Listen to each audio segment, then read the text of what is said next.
नमस्कार मंडळी, मुक्काम पोस्ट यूट्यूब चॅनलमध्ये पुन्हा एकदा आपल्या सगळ्यांचं खूप खूप स्वागत. आपण सध्या आलेलो आहोत मोडवे गावामध्ये. खरं तर गेल्या काही दिवसांपासून या गावामधली जी परिस्थिती पाहता वेगवेगळ्या मागण्या येथील जे नागरिक आहेत ते करत आहेत, पण त्यांची मागणीची जी पूर्तता आहे ती शासन दरबारी होत नाही आहे. वेगवेगळ्या मागण्या त्या गेल्या काही दिवसापासून प्रलंबित आहेत. संदर्भात आपल्याशी बोलण्यासोबत काही येथील नागरिक आहेत आणि माजी सरपंच जे आहेत वैभव मोरे त्यांच्यासोबत आपण या सगळ्या गोष्टींवरती बोलणार आहोत आणि जे काही नागरिक आहेत तिथले त्यांची सुद्धा आपण संवाद साधणार. सर, काय प्रमुख मागणी काय आहे आपली? माझं नाव वैभव शंकरराव मोरे, मी मोडवे गावचा माजी सरपंच आहे. तर आमच्या लोकांची अशी मागणी आहे की आम्ही आता जी लोकसभेचं विधानसभेचं निवडणुका लागलेल्या आहेत तर त्याच्या मतदानावरती बहिष्कार घालायचा असा आमच्या ग्रामस्थांनी ग्रामपंचायतीच्या ग्रामसभेच्या ठरावामध्ये ठराव केलेला आहे. याचं कारण प्रामुख्याने असं आहे की आमच्या गावामध्ये एक 100 ते 125च्या आसपास एक मोकाट जनावर आलेले आहेत. तर ती जनावरं साधारणतः एक 4 वर्षापासून आहेत. पण हे जनावरं दिवसभर फॉरेस्टमध्ये थांबतात आणि संध्याकाळची लोकांच्या रानात येऊन लोकांची जी पिकं केलेली आहेत, एकतर आमच्याकडे पाणी कमी आहे म्हणजे नाही म्हणलं तरी चालेल अशी परिस्थिती आहे. आणि ती पिकं रातची जनावरं येऊन नासधूस करतात, मोडतात, तोडतात आणि जे म्हणजे जनावरांना बाकीच्या खायला पाहिजे आमच्या इथल्या पाळीव जनावरांना ते भेटत नाही. आणि दुसरा विषय आहे खडी क्रेशरचा विषय असा आहे की खडी क्रेशरचे आमच्या गावामध्ये असल्यामुळं साधारणतः एक गावामध्ये कुठलाही रस्ता असा नाही की तो रस्ता चांगला राहिलेला आहे आणि याचा पर्यावरणाचा सुद्धा त्रास झाला आहे खडी क्रेशरमुळं. आणि तिसरा विषय आहे शेतीच्या पाण्याचा. तर शेतीच्या पाण्याची सुद्धा आम्ही बरेच वेळा मागणी केली, पुरंदर उपशाची असेल किंवा मुरुम बंधाऱ्यातून असेल, परंतु त्याच्यावर कुठलीही प्रशासनाने दखल घेतलेली नाही. त्या कारणास्तव आमच्या ग्रामपंचायतीच्या ग्रामसभेमध्ये झालेल्या ठरावामध्ये हा ठराव संमत करण्यात आहे की आपल्या लोकसभेला आणि विधानसभेच्या इलेक्शनच्या निवडणुकीवर बहिष्कार घालणे. तुम्ही आतापर्यंत कोणाकोणाला पत्र दिली किंवा तसं काय झालंय का? आम्ही वन विभागाला, फॉरेस्टला पत्र दिलेले आहेत किंवा ती जी जनावरं आहेत ते आपल्या फॉरेस्टमध्ये राहतात, परंतु फॉरेस्टमध्ये असं कुठल्याही पाळीव प्राण्याला राहण्यास परवानगी नाही. तरी तुम्ही त्यांना तिथून बाहेर काढा, परंतु फॉरेस्टवाले ते आमच्या ह्याच्यात येत नाहीत म्हणून ते फक्त गप्प बसतात, परंतु त्याच्यावर त्यांनी कुठलीही ठोस अशी कारवाई केलेली नाही. आणि दुसरा विषय म्हणजे खडी क्रेशरच्या ग्रामसभेचा आम्ही ठराव पार मुख्यमंत्र्यांपासून ते खनिकर्म विभाग असेल, जिल्हाधिकारी असतील यांना सुद्धा दिलेले आहेत. आणि तसंच पाण्याची निवेदनंसुद्धा आमचे महाराष्ट्र राज्याचे उपमुख्यमंत्री अजितदादा पवार साहेब यांच्याकडे सुद्धा आम्ही दिलेले आहेत, परंतु अद्यापपर्यंत त्याच्यावर कुठलीही कारवाई अशी झालेली दिसत नाही. दादा, काय सांगशील, काय नेमकी काय परिस्थिती आता? मोडवे गावात खडी क्रेशर असल्यामुळे रस्त्याची म्हणजे पूर्ण उद्ध्वस्त झालेलं आहे आणि भूजल पातळी खालवली आहे. त्यामुळे खडी क्रेशर बंद करावे अशी आमची मागणी आहे. तरुण पिढी किती दिवसापासून हा त्रास आहे? एक 10 वर्षापासून हा त्रास आहे आम्हाला सर्वांना. मग इतक्या वर्ष कोणीच असं लक्ष दिलं नाही का? नाही ना, प्रशासन ह्याच्याकडे दखल घेत नाही.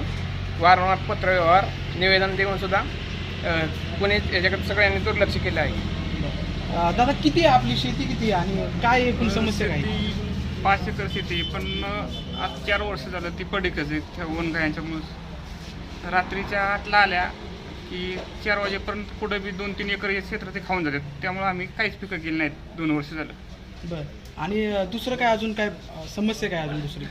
खडी क्रेशरमुळं त्रास, धुळीचं कण, परत रस्त्याचं सगळं ही आणि पुरंदर उपसिंचन एक योजना आमच्याकडं यावं ही आमची अपेक्षा आहे. मागण्या तर पूर्ण झाल्याच पाहिजे, कारण कसं आहे आम्ही प्रत्येक वेळेस मागण्या गुरांची मागण्या करतो, पाण्याची मागणी करतो, कुठलीच मागणी आमची पूर्ण होत नाही. त्यामुळं आम्ही आता वैतागून गेलो आहे. आता काय म्हणजे पाणीसुद्धा वावरात जात नाही. गुराचं जेवढं खायला ते गुरांनी खाऊन घेतलं. आता काय आम्ही काय करणार? रात्रीचं झोपायला गेलं तर तिथं रात्री आम्हाला एक दिवस कुत्रं जावलं बाजारा. मग आता ते असेल तर संकट आमच्यावर, तर आम्ही काय करायचं? ती गुरं राखायची का कुत्रीची राखण करायचं काय नेमकं? तर त्यासाठी आम्ही आमची मागणीची ताबडतोब त्यांनी गुरं धरून त्याची सोय करावं.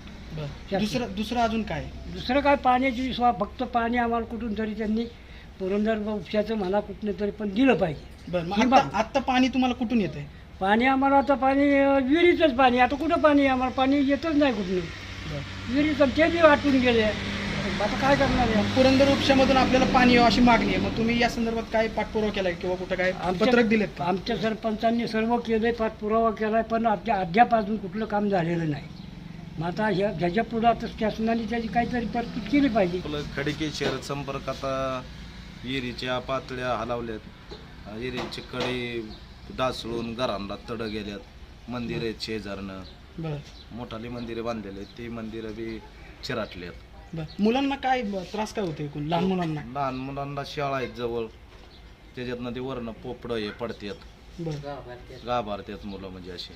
बरं किती दिवसापासून आहे हा त्रास सगळा? तरी 10 वर्षापूर्वीपासून मग अजूनपर्यंत काही सोडून नाही काहीच झालं? प्रशिक्षणाने काहीच नाही याच्यावर. बरं आणि पाण्याचं कसं काय?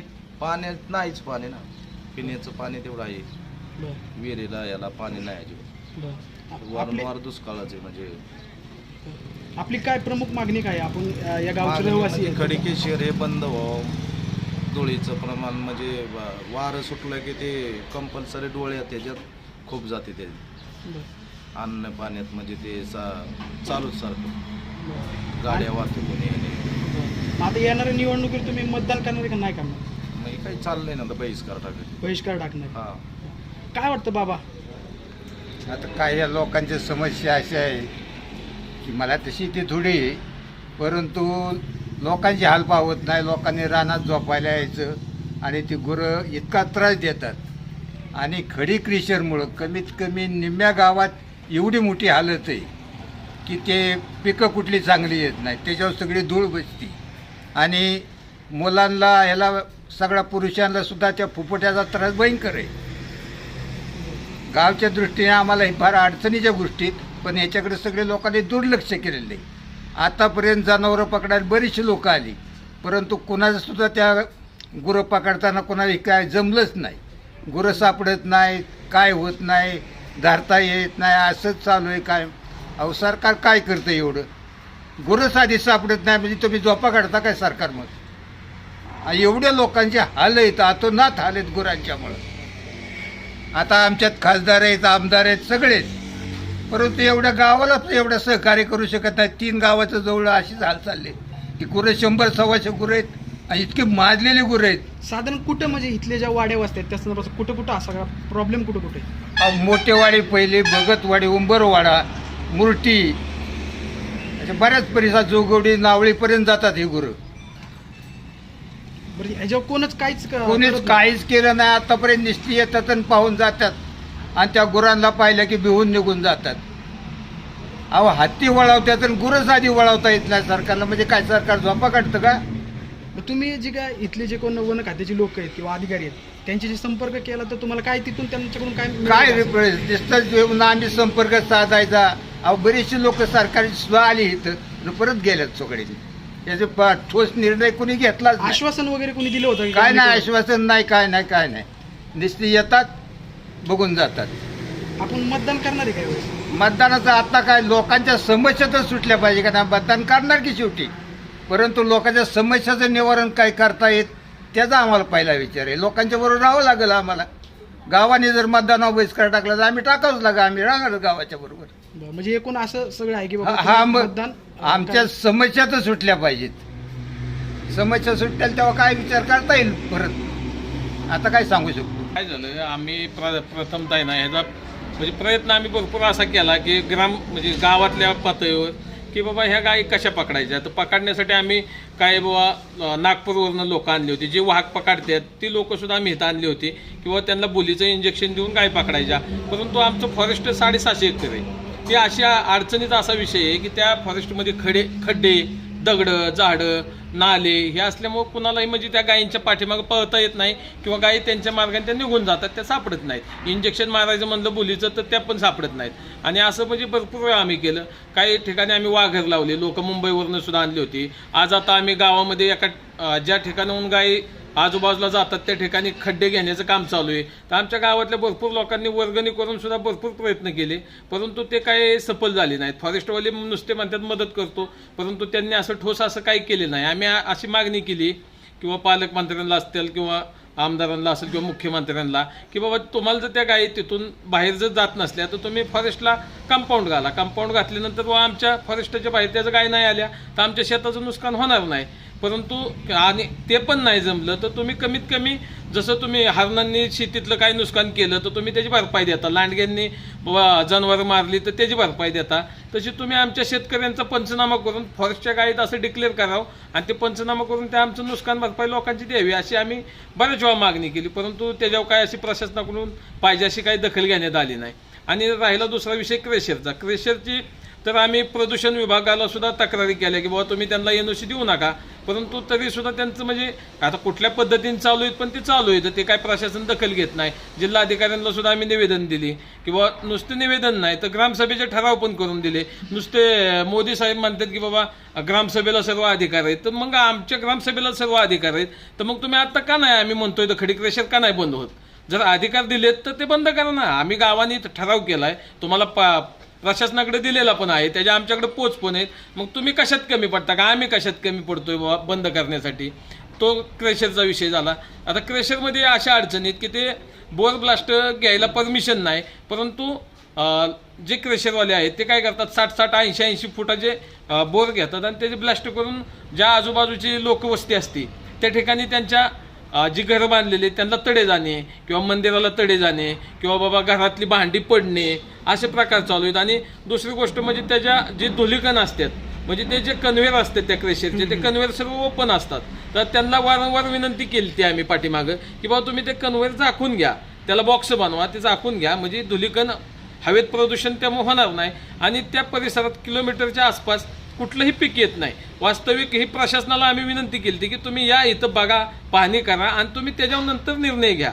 म्हणजे असा त्या क्रेशरचा विषय. तिसरा विषय राहिला पाण्याचा विषय म्हणजे पुरंदर उपशाची लाईन. तर आमचं गाव पुरंदर उपसा सिंचन योजनेच्या कमांडमध्ये नव्हतं, तर ते आम्ही मान्य अजितदादा पवार साहेबांना भेटून ते गाव कमांडमध्ये घ्यायला लावलं. कमांडमध्ये घेतलं, त्यानंतर आमच्या गावात 2 लाईनी पुरंदर उपशाच्या झाल्या, परंतु त्या टेक्निकली दृष्ट्या काही योग्य झालेल्या नाहीत. त्यामुळे ते पाणी अद्यापपर्यंत आम्हाला आलं नाही, म्हणजे 12 वर्षात सुद्धा आम्हाला त्याचं पाणी येऊ शकलेलं नाही. तर आम्ही काय मागणी केली परत दादांना की बाबा आम्हाला तुम्ही मुरुम बंधारा बांधताय, ते बंधारा बांधल्यावर त्या मुरुम बंधाऱ्यावरून आम्हाला डायरेक्ट बाबा तिकडचं पाणी शेतीसाठी उपलब्ध करून द्या, अवेलेबल करून द्या, म्हणजे जेणेकरून लोकांना शेती करण्यास ते फायदेशीर ठरेल किंवा ज्यांचं 1 एकर क्षेत्र आहे, 2 एकर क्षेत्र आहे, त्यांचं कमीत कमी त्यामुळे भिजल. आणि हा भाग बाकीचं काय इथं उद्योग पण चालत नाहीत असे की मोठे लोकांना सोर्स आहेत, अशातला काय भाग नाही. लोकांच्या शेती किती 2 एकर, कोणाची 3 एकर अशा पद्धतीने. आणि हे जनावरांचा तर फार उच्छाद मांडला यांनी, तरी प्रशासनाने ह्याची दखल जर म्हणजे नाही घेतली तर फार प्रशासनाला सुद्धा ह्याचे परिणाम भोगावे लागतील. आम्ही ग्रामपंचायतीमार्फत किंवा जे गाय पकडून नेतील त्या लोकांसाठी बक्षीस सुद्धा 2.5 लाखाचं लावलं होतं, परंतु कुणाची अशी बाबा हिंमत नाही झाली किंवा त्यांच्या टेक्निकली यंत्रणा अशी नाही की बाबा त्या गाय पकडून नेऊ शकतात. आणि दुसरा विषय म्हणजे काही लोकांनी म्हणजे बरेचसे प्रयत्न करून सुद्धा असफल झाल्यामुळे लोकांची मानसिकता आता बिघडत चाललेली आहे. तर काय आम्ही सुद्धा हे येणाऱ्या 5 तारखेला ग्रामस्थांच्या मार्फत आम्ही सुद्धा एक निवेदन देऊन आम्ही रास्ता रोको करणार आहे. आणि रास्ता रोको करून सुद्धा जर काय प्रशासनाचं लक्ष याच्याकडे गेलं नाही किंवा त्यांनी आम्हाला काय आश्वासन किंवा लिखित स्वरूपात काही दिलं नाही तर आम्ही पुढचे आमची दिशा वेगवेगळ्या पद्धतीची असेल, त्याचा निर्णय आम्ही सर्व गावकरी बसून घेणार आहोत. तर आत्ताच आपण पाहिलं की येथील जे नागरिक आहे मोडवे गावातील किंवा माजी सरपंच असतील यांच्या संतप्त प्रतिक्रिया या सगळ्या विषयांना धरून आहेत. गेल्या बऱ्याच दिवसांपासून इथले जे विषय आहे ते अजून देखील सोडवलेले नाही, ते आंदोलनाच्या पवित्र्यात देखील आहेत. त्यांची सोडवणूक व्हावी या उद्देशाने त्यांनी या आंदोलनाचा हात्यावर उपसल्याचं त्यांनी सांगितलेलं आहे. कॅमेरा पर्सन रोहित खोमनेसह मी ओमकार केडेकर, मुक्काम पोस्ट मोडवे.